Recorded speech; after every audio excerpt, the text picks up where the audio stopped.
नमस्कार, आप देख रहे हैं हर खबर हरियाणा और मैं हूं आपके साथ सपना दीपक मदेशिया। बुलेटिन का आगाज करेंगे। पंचकुला के सेक्टर 5 में तृतीय पुस्तक मेले का आयोजन किया गया, जिसमें सीएम नायब सिंह सैनी ने शिरकत की और पुस्तक मेले का उद्घाटन किया। इस दौरान कालका विधानसभा से बीजेपी विधायक शक्ति रानी शर्मा और हरियाणा विधानसभा के पूर्व अध्यक्ष ज्ञानचंद गुप्ता भी मौजूद रहे। सीएम नायब सिंह सैनी ने पुस्तक मेले में स्टॉल्स का निरीक्षण किया, साथ ही कहा कि सभी विभागों को बधाई देना चाहता हूं, जिसके तत्वाधान में इस पुस्तक मेले का आयोजन किया गया है। तो वहीं मुख्यमंत्री सैनी ने कहा कि लोग पुस्तक मेले में आते हैं और हजारों लोग इसमें लाभ लेते हैं। सबसे ज्यादा जानकारी हमें किताबों से मिलती है। इसी के साथ मुख्यमंत्री नायब सिंह सैनी ने युवाओं को पुस्तक मेले के लिए आमंत्रित किया।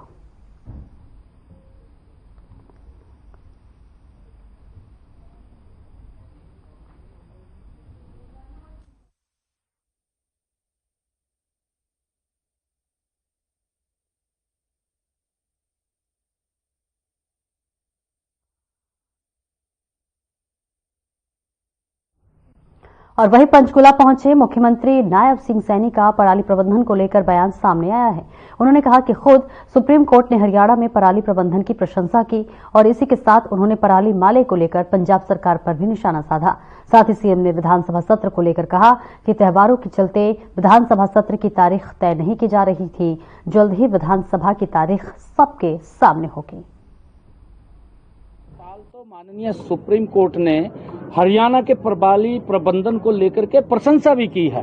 ये हमारे लिए गर्व की बात है और हम आगे भी उस पराली प्रबंधन को लेकर के उसके व्यवस्था कर रहे हैं। अगर कहीं कोई दिक्कत आती है, हमने अधिकारियों को अभी कहा भी है बैठ करके कि आप अगर कहीं हमें जो किसानों को हमने कुछ इंस्ट्रूमेंट उपलब्ध कराने हैं, बेलर है, रिपर है, उसके ऊपर अगर सब्सिडी देने की बात है तो हम और देंगे, कोई ऐसा विषय नहीं है, परंतु उस व्यवस्था को हम ठीक करेंगे। व्यवस्था अगर कोई ठीक होती है और धीरे धीरे होती है, एकदम ठीक नहीं होती, परंतु पंजाब के अंदर तो अव्यवस्था है सारा का सारा, व्यवस्थित कुछ नहीं है। विधानसभा सत्र है, जल्दी ही हम विधानसभा सत्र बुलाएंगे, क्योंकि ये पर्व चल रहे थे और पर्वों के कारण सभी विधायकों ने कहा था, तो हमने माननीय राज्यपाल महोदय को कहा है और जिस दिन भी वो डेट दें।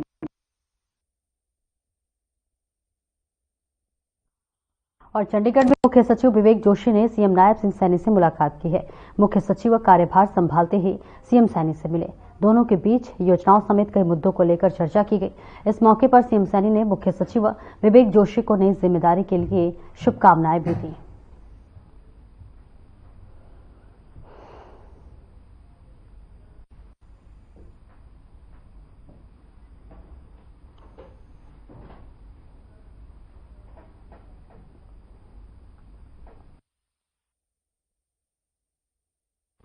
और वहीं चंडीगढ़ में संत कबीर कुटीर में डोम समाज के प्रतिनिधियों ने सीएम नायब सिंह सैनी से मुलाकात की है। इस मौके पर प्रतिनिधियों ने सीएम सैनी को पगड़ी पहनाकर उनका अभिवादन किया। सीएम ने डोम समाज के प्रतिनिधियों के साथ बैठकर खाना भी खाया। इसी के साथ ही उन्होंने कहा कि विपक्ष के नेता दूसरों पर उंगली उठाने से पहले अपने गिरेबान में झांके। विपक्षी पार्टियों ने गरीबों को सिर्फ वोट बैंक के लिए इस्तेमाल किया। सीएम सैनी ने कहा कि लोकसभा चुनाव के दौरान गलत प्रचार किया गया कि संविधान खतरे में है, जबकि खतरे में संविधान नहीं विपक्ष था।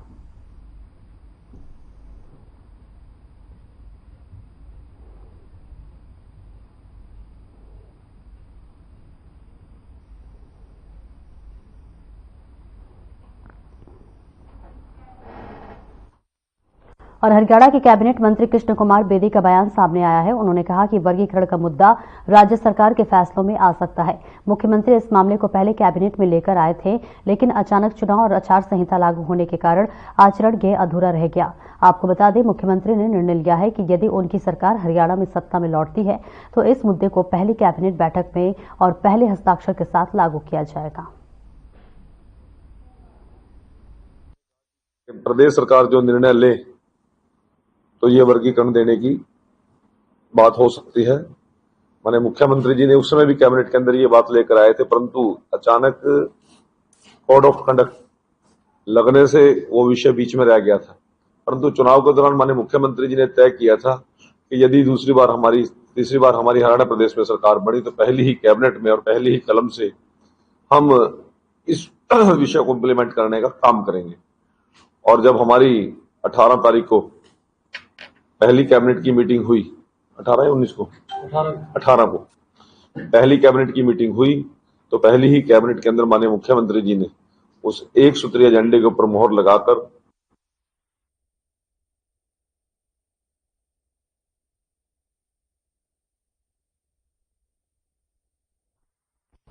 और कैथल के गोला चेका में घर में रखे 2 सिलेंडरों में ब्लास्ट हो गया है। धमाके से घर पूरी तरह से तहस नहस हो गया। मलबे के नीचे दबने से 2 लड़कियों की मौत हो गई, जबकि परिवार के 2 सदस्य गंभीर रूप से घायल हो गए। घायलों को गोला के सरकारी अस्पताल में भर्ती कराया गया है। घटना सुबह करीब 4 बजे की बताई जा रही है।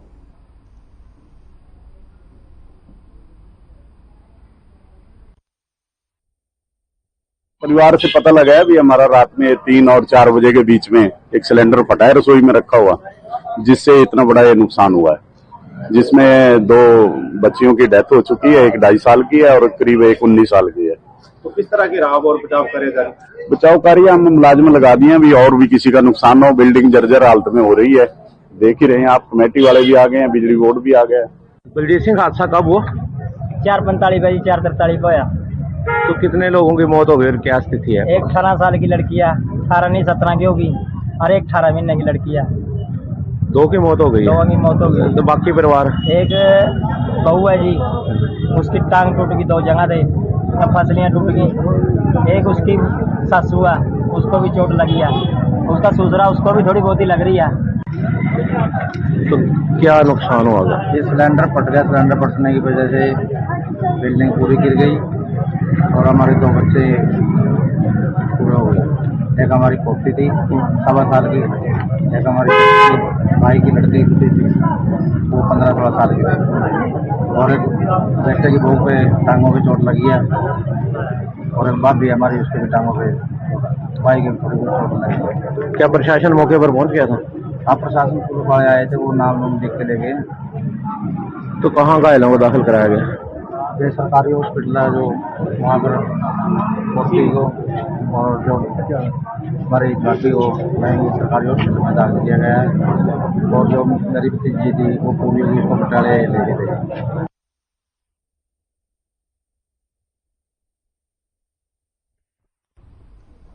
औरतिया के गांव हटोली ने अनोखी पहल की है, जहां पर गांव में एक महापंचायत हुई।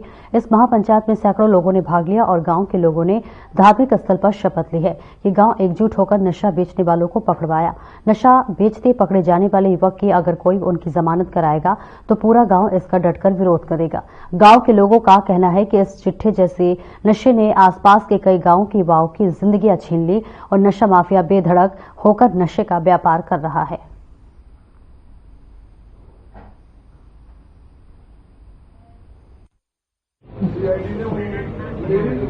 ਇਹ ਫੈਸਲਾ ਪਹਿਲਾ ਫੈਸਲਾ ਤਾਂ ਅਸੀਂ ਨਸ਼ਾ ਬਾਰੇ ਲਿੱਤਾ ਵੀ ਜਿਹੜੇ ਪਿੰਡ 'ਚ ਨਸ਼ੇ ਹੈ ਵੀ ਉਹਨਾਂ ਦੀ ਰੋਕਥਾਮ ਵਾਸਤੇ ਆਹ ਸਾਡੀ ਕਮੇਟੀ ਬਣ ਗਈ, ਉਹਨਾਂ ਤੇ ਨਿਗਾਹ ਰੱਖੋ। ਬਾਕੀ ਹੋਰ ਵੀ ਜਿਹੜੇ 1-2 ਫੈਸਲੇ ਹੋਰ ਦਿੱਤੇ ਗਏ ਨੇ ਵੀ ਪਿੰਡ ਦੇ ਹਿੱਤ ਵਾਸਤੇ ਇਹ ਕਮੇਟੀ ਕੰਮ ਕਰੂਗੀ। ਜਿਸ ਤਰ੍ਹਾਂ ਖੇਲਣ ਬਣਾ ਦੇਣਾ ਜਾਂ ਕੋਈ ਹੋਰ ਹੈ ਪਿੰਡ ਦੇ ਕੰਮ ਕਰਦੀ ਹੈ, ਇਹ ਕਮੇਟੀ ਪੰਚਾਇਤ ਦੇ ਨਾਲ।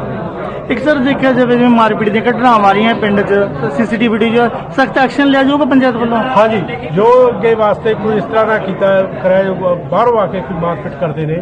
ਉਹ ਫੈਸਲਾ ਲਿੱਤਾ ਜਿਹੜੇ ਮੁੰਡੇ ਦਾ ਕਤਲ ਹੋਇਆ, ਹਾਂਜੀ, ਉਹਨਾਂ ਜਿਨ੍ਹਾਂ ਨੇ ਕਤਲ ਕਰਿਆ ਉਹਦਾ ਪਿੰਡ ਚੋਂ ਬਾਈਕਾਟ ਕਰਿਆ ਸਾਰੀ ਪੰਚਾਇਤ ਨੇ।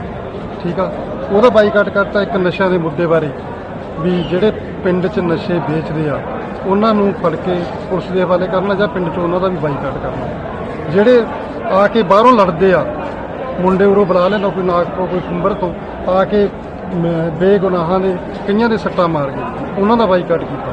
सख्त कार्रवाई भी की जाऊगी अगे तक। ਪਿੰਡ ਵਾਲਿਆਂ ਤੇ ਜਿਹੜਾ ਬੁਲਾਊਗਾ ਤੇ ਜਿਹੜੇ ਬਾਹਰੋਂ ਆਉਣਗੇ ਉਹਨਾਂ ਦੇ ਸਖਤ ਕਾਰਵਾਈ ਕੀਤੀ। ਇਹ ਲੈ ਕੇ ਹੈ ਵੀ ਨਸ਼ਿਆਂ ਬਾਰੇ ਅੱਜ ਕੱਲ੍ਹ ਦੀ ਪਨੀਰੀ ਹੈ, ਜੋ ਬੱਚੇ ਨੇ ਨਸ਼ੇ ਲਾਉਣ ਲੱਗ ਰਹੇ ਹੈ, ਨਸ਼ਾ ਜ਼ਿਆਦਾ ਪਿੰਡ ਦੇ ਵਿੱਚ ਹੋ ਗਿਆ ਹੈ। ਕਿੰਨੀਆਂ ਘਟਨਾ ਹੋਈ, ਆਪਣੇ ਬੱਚੇ ਕਿੰਨੇ ਛੋਟੇ ਛੋਟੇ ਮਰ ਗਏ ਹੈ।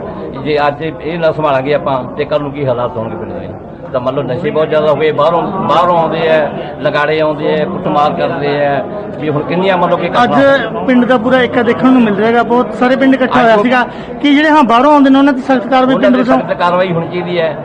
ਅੱਜ ਗੁਰਦੁਆਰਾ ਸਾਹਿਬ ਵਿੱਚ ਸਾਰੇ ਪਿੰਡ ਦੀ ਤਰਫੋਂ ਸਾਰੀਆਂ ਬਰਾਦਰੀਆਂ ਦੇ ਹਰ ਪਰਿਵਾਰ ਤੋਂ ਇੱਕ ਮੈਂਬਰ ਬੁਲਾਇਆ ਗਿਆ ਹੈਗਾ। ਅੱਜ ਇੱਕ ਤਾਂ 2 ਦਿਨ ਪਹਿਲੇ दिवाली वाले दिन साडे पिंड दे विच इत्थे एक मासूम बच्चे का कतल कर दिता गया है। बहुत ही मंदभागी घटना है जिसकी 4 चपेट निंदा हो रही है।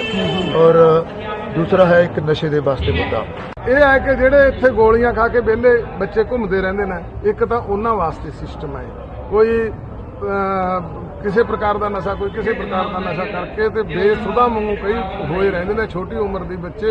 ਇੱਕ ਇੱਥੇ ਕਈ ਗੈਂਗ ਬਣਦੇ ਨੇ, ਉਹਨਾਂ ਕੋਲੇ ਬੰਦੇ ਨੇ ਬਾਹਰੋਂ ਨਸ਼ੇੜੀ ਆਦਮੀ ਆ ਕੇ ਇੱਥੇ ਉਹ ਥੋੜਾ ਜਿਹਾ ਖਰਚ ਕਰਦੇ ਨੇ, ਆ ਕੇ ਕਿਸੇ ਨਾ ਕਿਸੇ ਦੇ ਘਰ ਤੇ ਹਮਲਾ ਬੋਲ ਦਿੰਦੇ ਆ ਜਾਂ ਚੌਂਕ 'ਚ ਵੀਡੀਓ ਪਾਉਂਦੇ ਆ, ਵੀਡੀਓ ਪਾ ਕੇ ਫਿਰ ਲੜਾਈ ਕਰ ਦਿੰਦਾ ਜਾਂ ਬੱਸ ਸਟੈਂਡ ਤੇ 5-7 ਵਾਰੀ ਲੜਾਈ ਕਰ ਲਈ।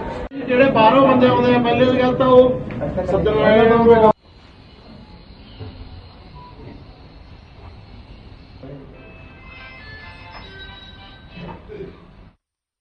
और प्रदेश के कई क्षेत्रों में डीएपी नहीं मिलने से किसान परेशान है। किसानों का कहना है कि डीएपी खाद को लेकर किसान परेशान है। कालावली किसान लंबी लंबी लाइनों में दिखाई दिए।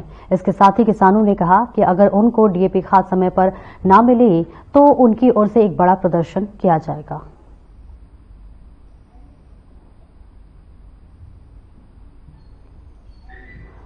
तो देखिए, डीएपी न मिलने की वजह से लगातार किसान परेशान नजर आ रहे हैं और इसी के साथ साथ अब चेतावनी देते हुए किसान नजर आ रहे हैं। उनका कहना है कि अगर डीएपी नहीं मिलता है तो वो एक उग्र प्रदर्शन करने के लिए बाध्य होंगे। फिलहाल तस्वीरें आपको दिखा रहे हैं जहां डीएपी न मिलने से लगातार किसानों में रोष है, गुस्सा है और अपनी गुस्सा इस प्रदर्शन के जरिए दिखाते हुए नजर आ रहे हैं। और इसी के साथ साथ कड़ी चेतावनी भी इस बात की दी जा रही है कि अगर जो है उचित कार्रवाई नहीं की गई, इनके समाधान नहीं किए गए तो आने वाले समय में एक बड़ा आंदोलन इन सभी तमाम किसानों के जरिए किया जाएगा।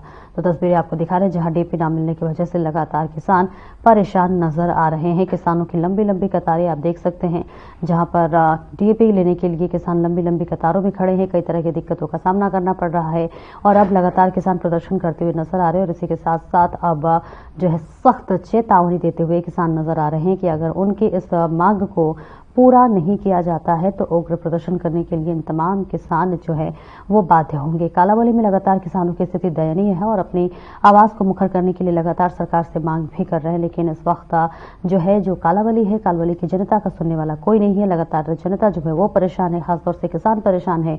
लंबी लंबी कतारों में डीएपी लेने के लिए लाइन लगी रहती है, जिस वजह से कई लोगों को डीएपी मिलती भी है तो कई लोगों को नहीं, जिसकी वजह से वो अब चेतावनी देने की धमकी दे रहे हैं। पूरी दिक्कत है जी, दिन रात इत्थे पे हैं, अजे कोई साडी बिजाई नहीं हुई, रे का बुरा हाल है। जो वितरण हो रहा है रे का सही प्रकार से हो रहा है या नहीं? ਇਹਦੇ ਨਾਲ ਕੀ ਬਣੂਗਾ ਜੀ? ਦੋ ਗੱਟੇ ਦਿੰਦੇ ਆ, ਉਹ ਵੀ ਲਾਲੋ ਸਾਹਿਬ ਹੁਣ ਤੋਂ ਇੱਥੇ 1000 ਕਿਸਾਨ ਖੜਾ, ਗੱਟਾ ਪਤਾ ਨਹੀਂ 500 ਪਹੁੰਚਿਆ ਕਿ 400 ਪਹੁੰਚਿਆ, ਉਹ 100-200 ਦੇ ਪੱਲੇ ਪੂਰਾ 2 ਗੱਟਿਆਂ ਦੇ ਦਾ ਬਹੁਤ ਵੱਡੀ ਦਿੱਕਤ ਆਈ ਪਈ ਹੈ ਜੀ।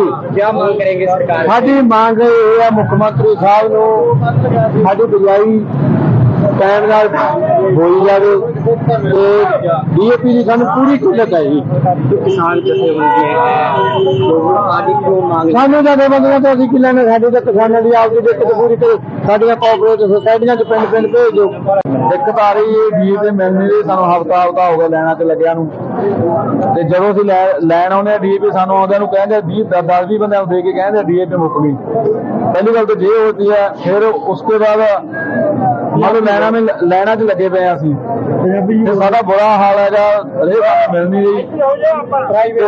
सारी जो रे है वो आउंदी ज्यादा रे आउंदी है, जिवें ला लो 500 घट्टा आ गया। डीएपी 3 बजे उठ खड़दे, रात ਨੂੰ ਸੌਂਦੇ ਨਹੀਂ ਗਏ, ਨੀਚੇ ਆ ਕੇ ਲੈਣ ਚ ਲੱਗਾ।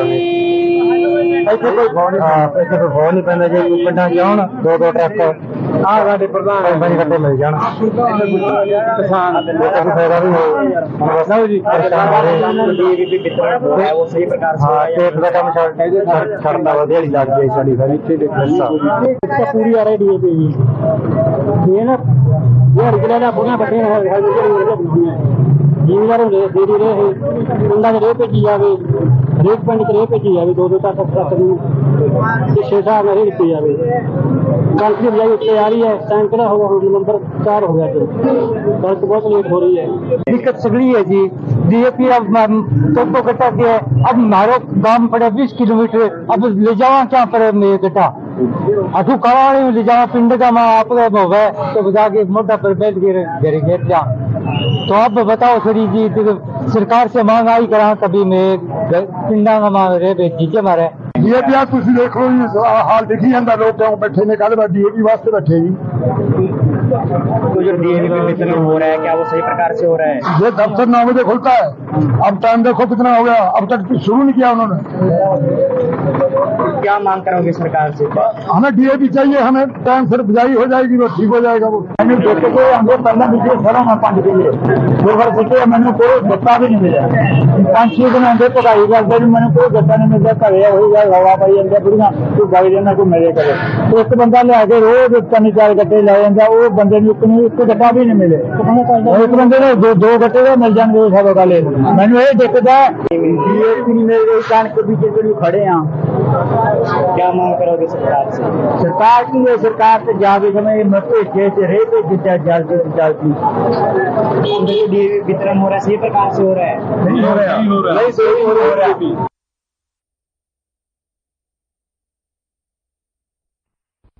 प्रतिभा किसी की मोहताज नहीं होती है, जरूरत है तो बस उस प्रतिभा को सही समय पर निखारने की। गांव में भी बहुत सी ऐसी प्रतिभाएं छिपी हैं जिन्हें जरूरत है तो बस सही समय से तराशने की, उसे सही मार्गदर्शन देने की। सही मार्गदर्शन मिलने पर कोई भी बच्चा बड़ा मुकाम हासिल कर सकता है। ऐसी ही एक प्रतिभा को यमुना पब्लिक स्कूल कलसौरा के चेयरमैन रणबीर गोयल ने सही मार्गदर्शन किया, जिससे गांव के एक मध्य परिवार की लड़की ने जज की परीक्षा पास कर ली और राजस्थान कैडर में जज के रूप में चयनित हुई है। तो वही नवनियुक्त जज बरसा देवी की इस उपलब्धि पर टूटे गांव व हल्के के गर्व को पूरे गांव को गर्व है।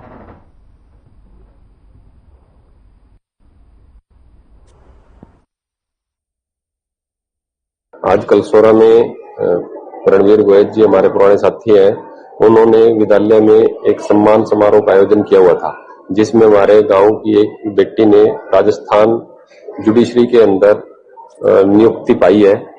ये बड़ा ही हर्ष और गौरव का विषय है। जब ग्रामीण क्षेत्र के अंदर से कोई बच्चा कामयाब होता है और वो पूरे क्षेत्र के अंदर किस प्रकार से एक प्रेरणा का स्रोत बनता है, ये जीता जागता उदाहरण हमारे सामने है। सर बहुत बहुत खुशी हो रही है। ऑनरेबल मिस्टर चेयरमैन सर का बहुत बहुत थैंक यू, जो उन्होंने इतना अच्छा प्रोग्राम अरेंज किया, और जो भी यहाँ पे टीचर्स हैं और स्टूडेंट्स हैं उनका भी बहुत बहुत थैंक यू, और आप सभी का भी जो आप यहाँ पे आए हैं बहुत बहुत थैंक यू। और बहुत अच्छा लगता है कि जब हमारे टीचर्स जिन्होंने हमें पढ़ाया है वही हमें सम्मानित करते हैं, तो अंदर से बहुत ज्यादा खुशी आती है मन में कि कभी एक सपना था जो सोचा था जो सच हो गया, और टीचर्स इतना सम्मान दे रहे हैं, टीचर्स का इतना सपोर्ट रहा है और प्यार रहा है, तो सर बहुत अच्छा लग रहा है। मैं कहना चाहूंगी जी, मतलब मेरी बेटी ने बहुत बड़ा काम करा, रात दिन मेहनत करती थी बहुत ही। मैं मतलब मेरी सारे दुख दूर कर दिए, मतलब गर्व से मेरा सिर ऊंचा कर दिया बहुत ज्यादा। मेरी सारी इच्छा पूरी हो गई, वैसा लगा जो ना मेरे सारे दुख दूर हो गए। बहुत अच्छा काम करा मेरी बेटी ने, मेरा सपना पूरा कर दिया। जो मैं नहीं कर पाई तो मेरी बेटी ना करा। जब हमें पता चला वो हमारा बहुत ज्यादा प्राउड मोमेंट था, और मेरी बहन मेरा बहुत बड़ा सपोर्ट सिस्टम है।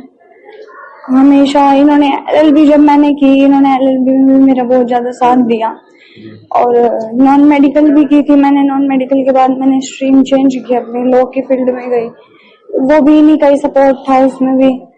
और मेरी मम्मी ने भी कभी भी मना नहीं किया, और ये भी बहुत अच्छे से मेरा सपोर्ट करती थी, मेरी बहन भी। और इनका बहुत बड़ा सपोर्ट सिस्टम है, और अब तो इन्होंने इतना बड़ा काम कर दिया, तो ये मोटिवेशन भी है हमारे लिए। Thank you. तो आप क्या बनना चाहते हैं, आपका क्या लक्ष्य है? मैं तो ये एलएलबी कर रही हूँ, तो जुडिशरी। अपने गांव से कलसौरा से एक लड़की जज बनी है, और आपके माध्यम से उसको इस प्रकार की जो प्रसिद्धि मिल रही है, मैं आपका भी उस लड़की का तो सौभाग्य है ही, हमारा भी सौभाग्य है जो आपके माध्यम से इस प्रकार की जो बात जनता के बीच में जा रही है। और वो लड़की जो जज बनी है हमारे school Yamuna public senior secondary school Kalsaura से, नर्सरी से लेकर +2 तक उस गुड़िया ने यहीं से पढ़ाई की है, और साथ साथ अव्वल आकर के यानी प्रत्येक क्लास के अंदर उन्होंने हमेशा मेरिट में रही वो लड़की।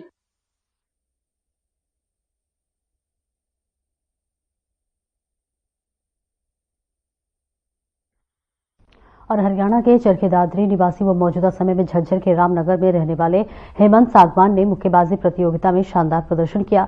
उन्होंने अमेरिका में आयोजित मुक्केबाजी की विश्व चैंपियन प्रतियोगिता में गोल्ड हासिल किया है। अंडर 19 विश्व चैंपियनशिप में सागवान ने 90 किलोग्राम भार वर्ग में गोल्ड जीतकर अपना परचम लहराया है और विश्व चैंपियनशिप अमेरिका में 25 अक्टूबर से 3 नवंबर के बीच आयोजित की गई थी। और इस प्रतियोगिता में हेमंत ने अपने मुकाबले में इटली के बॉक्सर को एक तरफा 5-0 से मात दी। दूसरे मैच में कोरिया के मुक्केबाज को भी एक तरफा हराया। खिलाड़ी बाउट में हेमंत ने अमेरिका के खिलाड़ी को 4-1 से शिकस्त दी। हेमंत की इस शानदार जीत का उनके झज्जर स्थित रामनगर मोहल्ले वाले घर में खुशी का माहौल है।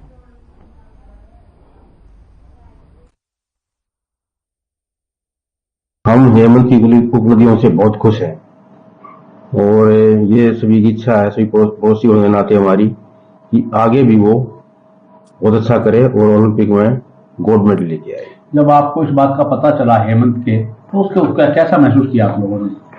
पड़ोसी होने के नाते क्या कुछ महसूस करते हैं? हमें तो पहले से उससे विश्वास था और पड़ोसी होने के नाते मैं बहुत ज्यादा खुश हूँ इस चीज से। हार्दिक प्रसन्नता हुई है और यही चाहूंगा कि वो आगे भी जीवन के अंदर और ज्यादा अच्छी से अच्छी उपलब्धियां हासिल करे। कभी मिलना होता था हेमंत से? कभी हुई आपकी बातचीत होती कभी उनसे? हमेशा हमारी तो दीवार से दीवार साथ लगी हुई है और खूब मुलाकात होती रहती है हमारी। तो साथ का बिल्कुल पड़ोसी है। आपके साथ बैठता था तो किस प्रकार की बातें करता था? पढ़ाई के प्रति तो उसकी रुचि थी ही थी, लेकिन खेल के अंदर उसकी बहुत ज्यादा रुचि थी। मैं बहुत गौरवान्वित महसूस कर रही हूँ और मैं भगवान का शुक्रिया अदा करती हूँ कि मैंने ऐसे बेटे को जन्म दिया। आपने किस प्रकार की प्रेरणा दी? आपने उसको खेलों के प्रति रुचि पैदा की उसमें, या उसका बचपन से उसका शौक था खेलों? उसका खुद का शौक था। वैसे मैं भी प्लेयर थी एथलेटिक्स की, मैं भी नेशनल लेवल में खेली हूँ। लेकिन मेरे हस्बैंड भी वॉलीबॉल के प्लेयर थे। फिर उसके बावजूद भी हमारा ये था कि हमारा बेटा पढ़ लिख कर कुछ पढ़ाई की तरफ बढ़े। लेकिन मेरे बेटे ने एक हट पकड़ ली थी कि मैं बॉक्सिंग करूंगा। स्टार्टिंग में एक लाइन में थोड़े दिन के लिए कोई सिखाने आया था, थोड़ा दिन उसके पास गया था। हम लोगों ने मना भी किया काफी कि नहीं लग जाएगी, हमें भी ज्यादा नॉलेज नहीं है। लेकिन मेरे बेटे ने अपनी इतनी रुचि उसकी हो गई थी, बहुत मेहनत की है। उसको लेकर मैं तो यही कहूंगा, जो मेरे बेटे ने जो अब तक जो उसकी इच्छा थी वो आज उसने पूरी की है अमेरिका के अंदर। और मैं चाहूंगा कि जो उसके साथ हर रोज प्रैक्टिस करते हैं उनको भी ये शिक्षा मिले, वो भी आने वाले वर्ल्ड चैंपियन या वर्ल्ड कॉमनवेल्थ में वो उससे भी बढ़ चढ़कर भाग लें। यही मेरी इच्छा है। और आने वाला टाइम मेरे बेटे के लिए स्वर्ण का टाइम है, वो और ज्यादा मेहनत करे। खेलों के प्रति ज्यादा रुचि रही थी उसकी या पढ़ाई के प्रति ज्यादा रुचि थी उसकी? देखो, उसकी रुचि पढ़ाई में भी उतनी ज्यादा थी।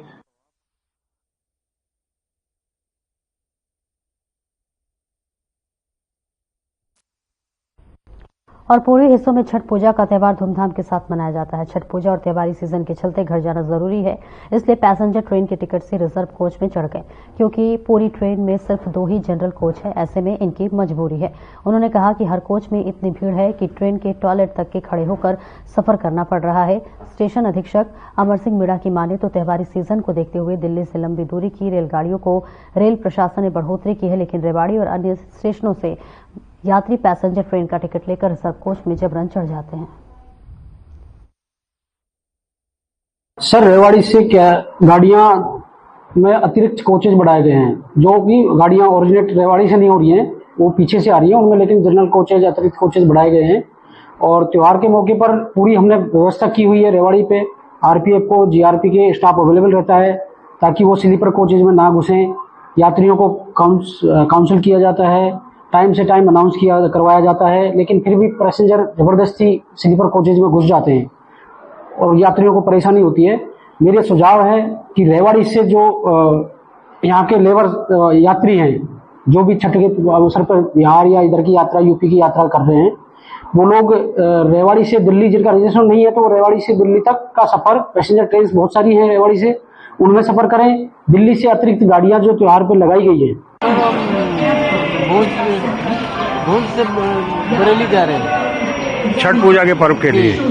हालात क्या है गाड़ियों के? गाड़ी की हालात है, जहाँ से हम चले हैं वहाँ से सारी पैसेंजर खड़ी होकर आ रही है। बैठने की कोई सुविधा नहीं है और खाने की क्या पूछा जाए। अभी आप कहाँ से आ रहे हैं? अभी हम भूल से आ रहे हैं। टॉयलेट में भी लोग खड़े हुए हैं यहाँ पर। हाँ, लगता नहीं कि और गाड़ियाँ बढ़ाई जानी चाहिए? हाँ, बढ़ाई जाए। साहब बहुत खराब है, मतलब निकलना बड़ा भारी हो रहा है। जनरल डिब्बा है वो एक खचाखच भरा है, रिजर्वेशन वाला भी ओवरलोड हो रहा है। टॉयलेट तक लोग खड़े हुए हम देख रहे हैं। हाँ सर, जिनका रिजर्वेशन है वे भी खड़ा है, जनरल डिब्बा पूरा मतलब लगा हुआ है।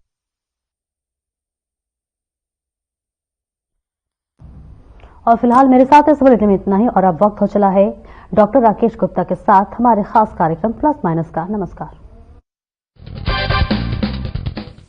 दोस्तों।